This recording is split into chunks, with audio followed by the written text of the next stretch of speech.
సుధాకర్ గారు, నిజానికి పాకిస్తాన్ ఆర్థిక అంతర్గత పరిస్థితులు ఏంటి?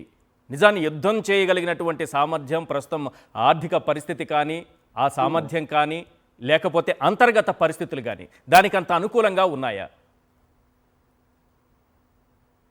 అనుకూలంగా లేవు. కానీ యుద్ధం చేయకపోతే పాకిస్తాన్ ఆర్మీ చీఫ్ అయినటువంటి ఆసిమ్ మునీర్ యొక్క అధికారం నిలబడు. హ్మ్. ఆసిమ్ మునీర్ కి పంజాబ్ లో ఉన్నటువంటి రాజకీయ నాయకులందరిపైన ఆధిపత్యం సంపాదించాలన్నా ఆర్మీలో 2-3 గ్రూపులు ఉన్నాయి. ఒక గ్రూపు ఫైజ్ హమీద్ మాజీ ఐఎస్ఐ చీఫ్ ని ఆయన డైరెక్ట్ గా జైల్లో పెట్టారు. ఎందుకంటే ఆయన ఇమ్రాన్ ఖాన్ సపోర్టర్ కాబట్టి ఫైజ్ హమీద్ వర్గము ఆర్మీలో ఎవరైతే ఉన్నారో వాళ్ళని ఒక్కొక్కళ్ళని ఏరివేస్తున్నారు. దీంతో ఆర్మీలో అసంతృప్తి ఉంది. మొట్టమొదటిసారి ఆర్మీలో గ్రూపిజం వచ్చింది. రెండవది ఆర్మీ ఏ జో దహషత్ గర్దీ హై ఇస్కే పీచే వర్దీ హై అనేటటువంటి స్లోగన్. ఈ దహషత్ గర్దీ అంటే టెర్రరిజం. టెర్రరిజం వెనక ఉన్నది ఎవరంటే ఆర్మీ, వర్దీ అంటే యూనిఫామ్. ఈ స్లోగన్ ఇప్పుడు పాకిస్తాన్ లో చాలా పాపులర్ అయింది.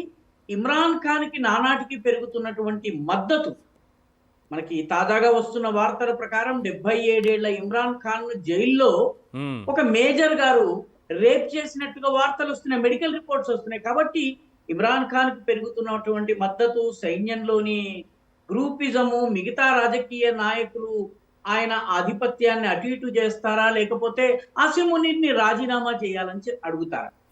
వీటన్నిటినీ తప్పించుకోవాలన్నట్టయితే ప్రజలలో భారత్ అనే బూచిని చూపించాలి. కాబట్టి ఆయన ఈ సమయంలో ఈ యుద్ధానికి పహల్గావ్ దాడి చేశారు. కానీ నిజానికి పూర్తి స్థాయి యుద్ధం వస్తే సార్, ఒక పూర్తి స్థాయి యుద్ధం జరిగితే పాకిస్తాన్ పరిస్థితి ఏంటి? దాని రిజల్ట్ చివరిలో ఎటువంటి రిజల్ట్ చూస్తాం సార్? 1971 అంటే 55 సంవత్సరాల క్రితం పాకిస్తాన్ గుర్తించింది, ముఖాముఖి పూర్తి స్థాయి యుద్ధం గనక వస్తే పాకిస్తాన్ 14 రోజులు కూడా నిలబడలేదన్నది 1971 గుర్తించింది సార్. 1971 వార్ డిసెంబర్ 3 1997 ప్రారంభం అయిపోయి 17th డిసెంబర్ 1971 కి ఎండ్ అయిపోయింది. 93,000 సైనికుల సరెండర్. సగం భాగం పాకిస్తాన్ బంగ్లాదేశ్ గా ఏర్పాటైంది. కాబట్టి 1971 నుంచే పాకిస్తాన్ కి ఫుల్ స్కేల్ వార్ ఫైట్ చేసేటటువంటి సామర్థ్యం లేదు. అందుకనే అది టెర్రరిజం ని ఆశ్రయించి టెర్రరిజం ద్వారా, బాంబు దాడుల ద్వారా ఈ ఎసిమెట్రిక్ వార్ఫేర్, అసమతౌల్య యుద్ధం చేయాలన్నటువంటి ఆలోచన పాకిస్తాన్ మొదలుపెట్టింది. 10 రోజులు కూడా తాను యుద్ధంలో ఏకధాటిగా యుద్ధం జరిగితే, పూర్తి స్థాయి యుద్ధం జరిగితే నిలబడలేనన్నటువంటి విషయము అందరికన్నా ఎక్కువ తెలిసినటువంటి విషయం తెలిసింది ఎవరికంటే పాకిస్తాన్. అయితే పాకిస్తాన్ కి ప్రతిసారి దింపుడు కళ్ళ ఆశ ఉంటుంది. మనం గొడవ ప్రారంభిద్దాం, ఎవరో ఒకరు వస్తారు, మధ్యవర్తిత్వం చేస్తారు, ఐక్యరాజ్య సమితిలో ఏదో చేస్తారు, కాబట్టి మనము తప్పించుకుని బయటకు రావాలనుకుంటున్నారు. కానీ అంటే 1971 తర్వాత కూడా 1984 లో సియాచిన్ లో 4 సంవత్సరాల పాటు యుద్ధం చేసింది, ముక్కు పచ్చడైంది, నోరు మూసుకుంది. మళ్ళీ 1999 లో కార్గిల్ లో 150 స్క్వేర్ కిలోమీటర్ ద్రాస్, కార్గిల్, ముష్కో ఈ ప్రాంతంలో యుద్ధం చేసింది, చావు దెబ్బతిన్నది. ఆ తరువాత నుంచి అసలు పాకిస్తాన్ అసలు ఆర్మీగా యుద్ధం చేయడం అనేది ఇంపాసిబుల్. ఈ విషయం ప్రపంచంలో అందరికన్నా ఎక్కువ తెలిసింది ఆసిమ్ మునీర్కే. రైట్. శశిధర్ గారు, సమయం తక్కువ ఉంది, కన్క్లూడ్ చేయండి సార్ మీరు. ఈ 2.0 ఆపరేషన్ సింధూర్ 2.0 కంటిన్యూ కావాలి. ఒక ఎమోషనల్ పిక్చర్ ఒకటి కనిపిస్తోంది ఇండియాలో ఈరోజు భారత పౌరులందరిలో కూడా. ఇందులో భాగంగా POK కూడా మనకు రావాల్సిందే అనేటటువంటి ఎమోషన్ ఇంకొకటి కూడా కనెక్ట్ అవుతుంది. ఏం చెప్తారు దీనికి సంబంధించి? చూడండి, భారతదేశము 713వ సంవత్సరం నుంచి ఈ ఇస్లామిక్ మతోన్మాద ఉగ్రవాదానికి మూల్యం చెల్లించుకుంటూ వస్తుంది. ఇప్పుడు మొదలు కాలే. భారతదేశం మహమ్మద్ బిన్ కాసిం దగ్గర నుంచి మొదలు పెట్టుకుంటే ఈరోజు ఆసిఫ్ మునీర్ వరకు ఈ దేశం మీద మతం ఆధారంగా ఉగ్రవాదం చేస్తా ఉన్నారు. 9/11 ట్విన్ టవర్స్ అటాక్ కంటే ముందు మనం ఇస్లామిక్ ఉగ్రవాదం గురించి మాట్లాడితే మతాన్ని ఉగ్రవాదంతో ముడిపెట్టొద్దని ప్రపంచ దేశాలు మాట్లాడేవి, మనకు గొప్ప గొప్ప ఉపన్యాసాలు చెప్పేది.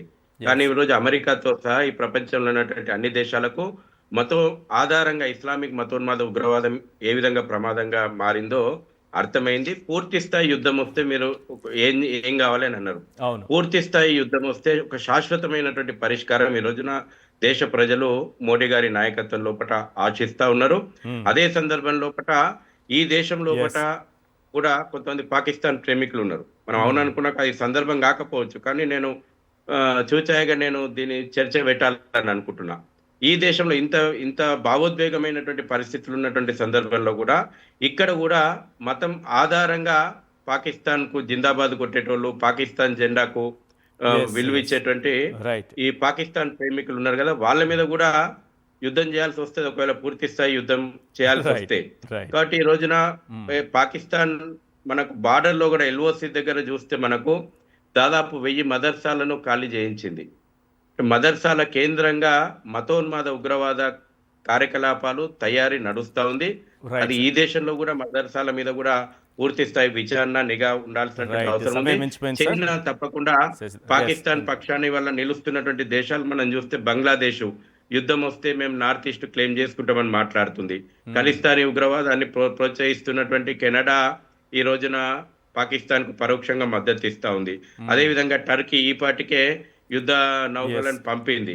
కాబట్టి ఈ దేశంలో మనం చూస్తే చైనా పాకిస్తాన్ ఎకానమిక్ కారిడార్ ఒకటి సిపెక్ నిర్మాణం అవుతా ఉంది.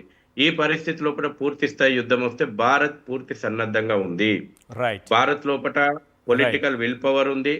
త్రివిధ దళాల యొక్క సైనిక శక్తి ఏ పార్టీతో ఇప్పటికే ప్రపంచానికి అర్థమైంది. పక్కా 100కు 100% టార్గెట్ తోటి మనం ఎట్లా కొట్టగలుగుతాం. ఇవాళ మిసైల్, చైనా మిసైల్ పాకిస్తాన్ ప్రయోగించినట్టు ఇంకా పెద్ద క్వశ్చన్ మార్క్ ఉందండి ప్రపంచం ముందర. ఇప్పటి వరకు